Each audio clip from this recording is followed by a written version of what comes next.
Hello watch enthusiasts! Now today I have a review of a piece which I've been looking forward to showing on the channel for quite a while.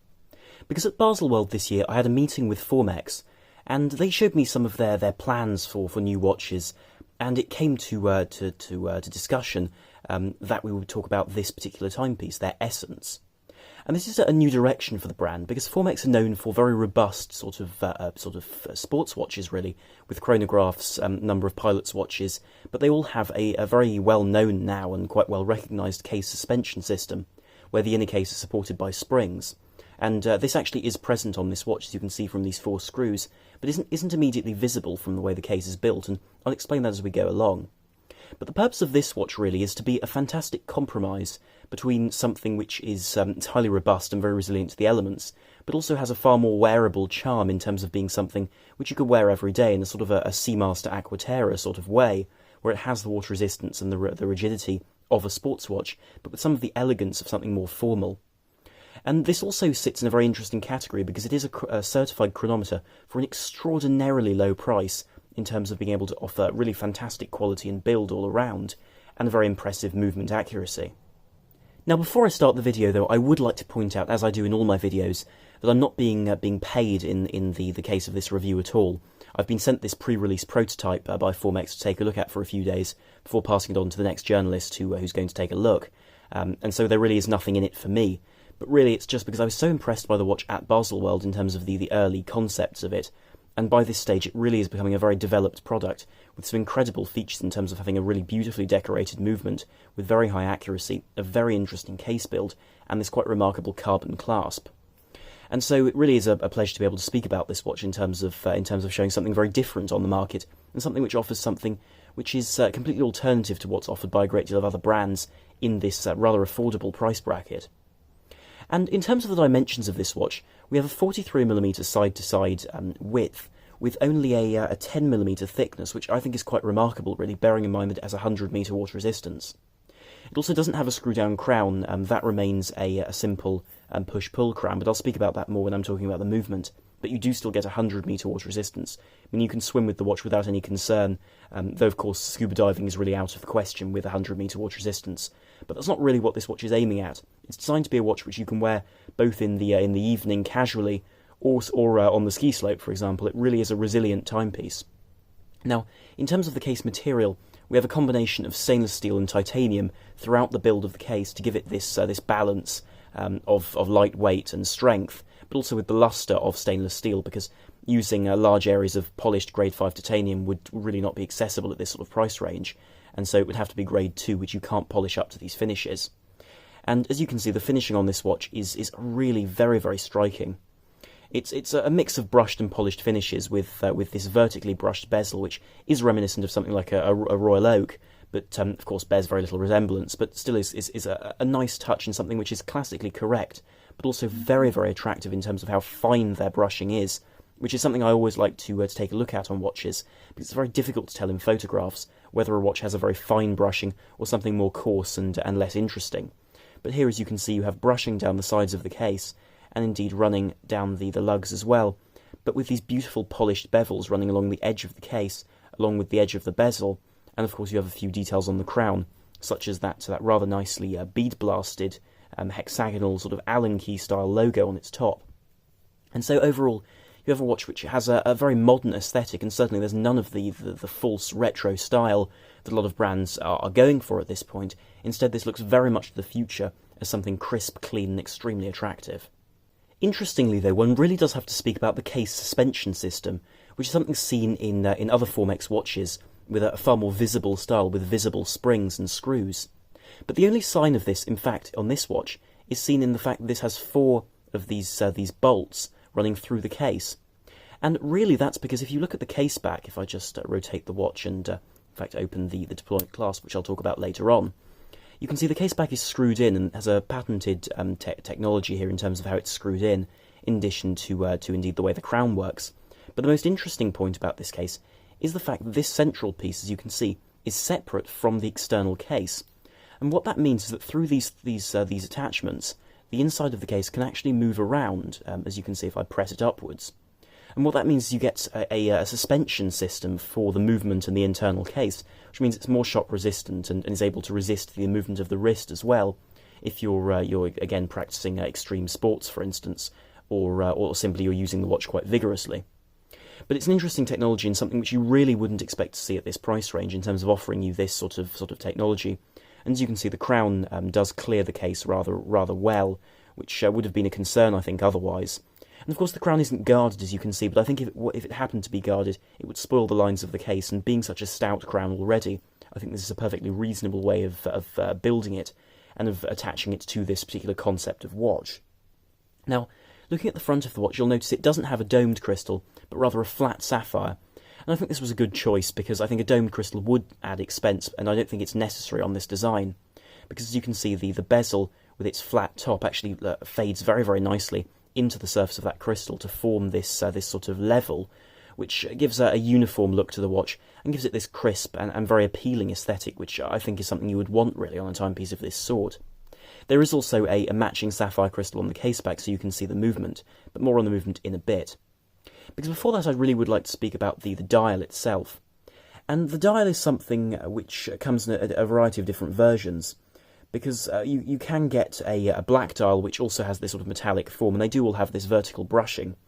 You can also get a blue dial, a brown dial, and as you can see, this style of silver or metallic sort of dial. And it's not a grey, and I would emphasise that it is the colour of steel, and comes up as that on the watch itself. When you look at it in person, it isn't the colour of a grey dial. And this is matched exceptionally well with the texturing of the dial, because as you can see, that base section to the dial, which is this wonderful flat sort of surface, it's not domed, for instance, features these CNC milled lines running across it, which appear like the deck of a boat, for instance, but allow the dial to take on a new form. And as you can see, as it catches the light, it really does form a fantastic iridescence, which I think looks absolutely phenomenal. It also has a vertical brushing which goes against those lines, but still aids the dial in building up that aesthetic of something far more complex and more interesting than would otherwise be there. Then running around the edge of the dial, you'll notice this style of chapter ring, where it's been brushed, which again matches the dial in colour perfectly, and features these simple 60-minute markers, which are exactly as you would expect, but are helpful to have, and I think more and more brands move away from having those markers when they're trying to make something new and something quite elegant and simple. But it's still nice to have them to be able to set the watch, especially a chronometer, accurately. And then you have these applied indices, which are applied to the surface of the dial, and as you can see, are faceted. And down their centre they will feature BGW9 lume. And this watch is lumed, but I don't believe the lume is exactly the same as it will be on the final piece. So whilst I will show you a lume shot later on in the video, it isn't necessarily demonstrative of how the lume will be on the final product. And the indices are, again, a very classical form in terms of having these facets with brushed elements, polished elements, and also the fact that they are loomed down their centre, but the fact that you have two at 12 o'clock and one around the rest of the dial means that you have a balance of elegance and also being able to tell which way up the watch is when you're looking at it. Then, of course, the hands are these rather interesting forms with a brushed section down their top and then these polished bevels running along their edges. They are also luminescent, though the second hand isn't, but they're extremely well balanced in terms of being well matched to the indices themselves, and also featuring a good enough balance between being aesthetically pleasing and also highly legible. Because whilst they're not different in terms of their shape, the length difference is sufficient to make them very, very legible at a glance, and without any real concern or trouble. And then, of course, one comes to the date window, and I will actually move the minute hand out of the way just to be able to show you that more clearly. Because as you can see, it also matches the curvature of the dial with these downward cuts into its surface going down to the date wheel. Now, there will be a few changes, though, to the dial from this particular prototype version. And the most notable of these is the fact that the Formex and Essence logo has been moved down one line. And what this means is that rather than having the Formex logo almost touching the 11 and the 1 markers, it will be moved downwards along with the Essence logo, which I think was a good choice and allows it to not take up quite such a vertical point on the dial, and thus make the dial appear more balanced, which I think is needed, especially on a watch of this type. Of course, the dial also does have the markings automatic and chronometer, and these lead me on to the Swiss-made movement inside this watch. Because this piece features the Sleater SW200, which is a very commonly used movement, and a very reliable choice at that.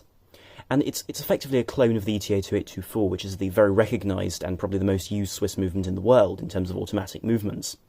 However, this is by no means a conventional movement in terms of what Formex have done, because as you can see, it's fully decorated. It has a beautiful finish throughout, with this perlage and brushing across the Formex rotor, which also features those blued screws in it, along with the blued screws throughout the rest of the movement, which creates a really wonderful look to the timepiece, and with its 26 jewels, makes for a very reliable experience in terms of the movement offered within this watch.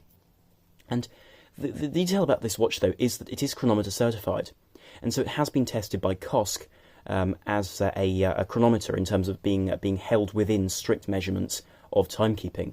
And so those measurements are +6 seconds a day and -4 seconds a day, which mean you will get that consistently, if not better, timekeeping, which is incredible to see for a watch which, at $680 in its pre-order form, is just over £500, which is a remarkable price in terms of getting these chronometers, and you simply don't get them for this price. It's an expensive process to go through. And I should note that this watch is also available in non-chronometer format, which is $380 instead of $385, sorry, instead of the full 680. And so that does show the difference in terms of the price of COSC certification. And personally, I wouldn't go for the COSC version. I would go for the non-COSC version, simply because I think that as a package, paying that much less for something which is still an incredibly well-made watch, it is a really attractive option. However, if you do go for the COSC version, it does give you something which really is unique for the price range, because you simply don't expect to be able to get a COSC certified watch for this price. And of course, you'd also get the additional bump of having a chronometer on the dial, which is rather a nice touch. And of course, both movements available with this watch, whether it's the COSC or the non-COSC certified version, will feature the addition of a 38-hour power reserve, and of course the usual features you would expect from this style of movement, with hacking so the seconds will stop when you pull out the crown, hand winding if you want to wind the watch up from flat, and of course a quick set date. But it's the strap I think I'd like to talk about as well with this watch, because it's also a crucial element, and one which simply hasn't become simply a passing idea, but rather has become something very important to the brand, and especially to this model. As you can see, this features a calf leather strap, and this isn't the final strap, because the final version will be more tightly integrated to the case, and will feature a quick release system. But where the buckle itself is concerned, which is probably the centre point and the most important part of the strap in terms of what Formex are doing, there are some really interesting technologies available. Now, one should note that this again isn't the final class. There will be Formex on here with a more fine brushing and some polished bevels, but the general system will be very similar, other than the fact that it will be removable without tools. Now, you feature a conventional sort of buckle attachment. As you can see, this slots into the strap and enables you to hold it very securely. But it does also feature a twin trigger release, which is held, as you can see, by this piece here, and then you simply pull the rest of the clasp to open it. Now, I will note that this uses a lot of technologies where the clasp is concerned that you simply wouldn't see at this price range. Now, the first and the most striking is the fact that it features a full carbon fibre clasp, and so this not only helps the watch to be lighter, but also gives this clasp, which of course is what's keeping the watch to your wrist, and keeps it extremely strong. And this is an important feature, of course, when building a watch which is designed to be able to survive the toughest and most grueling circumstances, but also something which is able to be light and highly wearable. And so the technology here, in terms of the way it's released, is simple, conservative. It works extremely well and has been designed and adjusted to perfection, really. And also notice it has another feature which you don't normally see at this price range, which is the use of ceramic ball bearings on the sides of the locking section of the clasp. And these are normally seen on the bracelets and straps from Tudor, for example, or Omega, and not really at this price range at all. However, this isn't the most useful part of the clasp, I feel, because that comes in this section here. Because you'll notice there's another trigger button here, and what this enables you to do is to release this micro-adjust setting. And this comes with several positions. As you can see, it can be set across its length in several positions. And what this means is that on the wrist, you're able to fine-tune the fit to fit exactly the way you want it to sit on the wrist. And bearing in mind the fact that leather straps tend to have a reasonably large gap between holes due to the softness of the leather, it's very, very useful to have this feature to be able to adjust it more quickly and more easily, especially if the watch remains on the wrist. You can simply press this button and move it between settings without taking the watch off the wrist or even opening the deploying clasp. There will also be 2 other strap options available, because for a roughly $100 US more, they will also offer a rubber strap, which will be more suitable to aquatic activities, and there will also be for approximately $165 US more a metal bracelet. And I think those really will complete the package in terms of giving you something which is a really fantastic all-rounder as far as a sports watch goes. And so especially with the metal bracelet, you'll really have something with real finesse, and something which is fundamentally different to other watches at the price range, just in terms of sheer value. And that really is the resounding point about this watch. The value offered is just baffling, quite frankly, because of the way they're able to produce the watch, especially as a smaller company, with really fantastic specifications and real attention to detail. And so here is the watch in the dark. And as you can see, this isn't the final lume. This is more of a green colour to the luminescence of the watch, where the final version will have the crisp and icy blue of BGW9 lume. But I felt I really ought to show you the way this watch looks in terms of its general style and its aesthetic when put in the dark. Because in terms of the layout of the lume, this can be an all-important feature in terms of being able to read a watch easily and quickly. But as you can see, sitting on a bedside table, or simply on the wrist in the dark, this is a very legible piece, and there really is no problem in terms of being able to see it in the dark, and I think builds a very competent package in terms of being able to see it, but of course will have a blue and rather more crisp lume to match the modern lines of the watch. And here is the watch on the wrist, and as you can see, the watch really is a significantly large watch. It is 43mm in diameter, and so it will suit larger wrists better. But with that said, the watch does fit extremely comfortably thanks to the fact the lugs are subtly curved downwards, and because of that supported system of the case, that sprung central case, it is able to be pulled very close to the wrist if you want to wear it tightly, without any sort of discomfort, because the case is actually able to move away from the wrist. And it does make for a watch which is both extremely light because of that titanium build, in addition to the steel elements, which makes it only 95 grams on the strap, but also it's able to sit very comfortably as a result of that shape of the case back.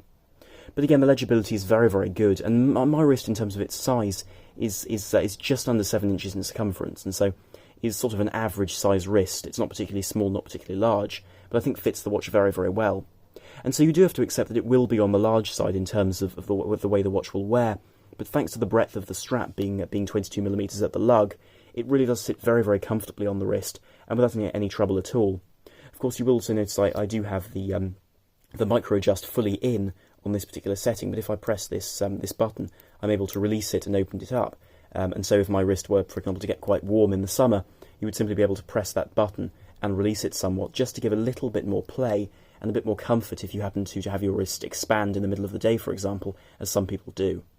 And so I'll conclude the video there, but I'm very curious to hear what you think of this timepiece, because I find that it's a difficult proposition to argue with, really, because the quality of the features and the details really would suggest a much, much higher price range than what Formex are aiming for. And having spoken to them, how passionate they are about these watches, having that balance between resilience to the elements and an attractive and elegant style in the position of the Essence, I think one's able to have a very, very interesting timepiece for a very, very good price.